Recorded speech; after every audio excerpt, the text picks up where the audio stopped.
जळगाव जिल्ह्यातील चोपडा तालुक्यात सोमवारी रात्री विजांच्या गडगडाटासह वादळी वाऱ्यासह गारांचा पाऊस पडल्यामुळे शेतकऱ्यांचं अतोनात नुकसान झालंय। काल दिवसभर आकाशात ढगाळ वातावरण तयार झालं होतं, शिवाय उष्णतेचे प्रमाण वाढले होते। अशातच रात्री अचानक विजांचा गडगडाट होऊन वादळी वाऱ्याला सुरुवात झाली। थोड्या वेळातच गारांचा तुफान पाऊस सुरू झाल्याने शेतकऱ्यांच्या शेतातील गहू, मका, बाजरी, हरभरा या पिकांना जबरदस्त फटका बसलाय। अवकाळी पावसाने शेतातील पिके अक्षरशः आडवी झाली। शेतकऱ्यांचे हाताशी आलेले पीक निसर्गाच्या लहरीपणामुळे वाया गेलंय, याचा आढावा घेतलाय आमचे प्रतिनिधी आत्माराम पाटील यांनी। काल जळगाव जिल्ह्यातील चोपडा तालुक्यामध्ये साधारण रात्री 10 वाजेच्या सुमारास विजांच्या गडगडासह वादळी वाऱ्याला सुरुवात झाली। या वादळी वाऱ्यामुळे पावसाचं देखील आगमन झालं।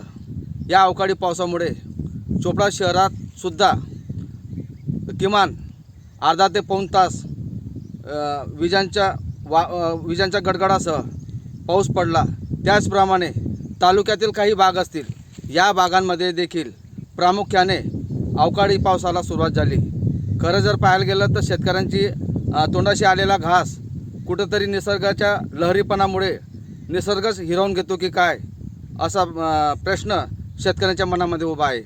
खरं जर पाहायला गेलं तर शेतकऱ्यांनी आता शेतामध्ये रब्बी पिकासाठी हरभरा असेल, गहू असेल, दादर असेल, मका असेल, हे नगदी पिकं आता कुठंतरी काढण्यास योग्य होती आणि काही दिवसांनी त्या शेतकऱ्यांच्या घरात येणार होती, त्यामुळे शेतकऱ्यांना 2 पैसे मिळणार होती। परंतु निसर्गाच्या लहरीपणामुळे शेतकऱ्यांच्या तोंडाशी आलेला घास हा अक्षरशः मातीमोल झाल्यासारखंच चित्र स्पष्ट आपल्याला पाहावयास मिळत आहेत।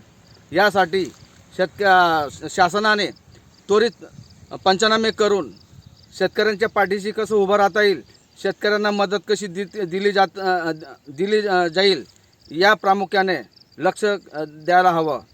चोपड्याचे तहसीलदार यांनी त्वरित संबंधित अधिकाऱ्यांना आदेश देऊन त्वरित शेतकऱ्यांच्या बांधावर जाऊन पंचनामा करून शेतकऱ्यांचे जे झालेले नुकसान आहे ते कसं भरपाई देता येईल, याकडे प्रामुख्याने त्यांनी लक्ष द्यायला हवं।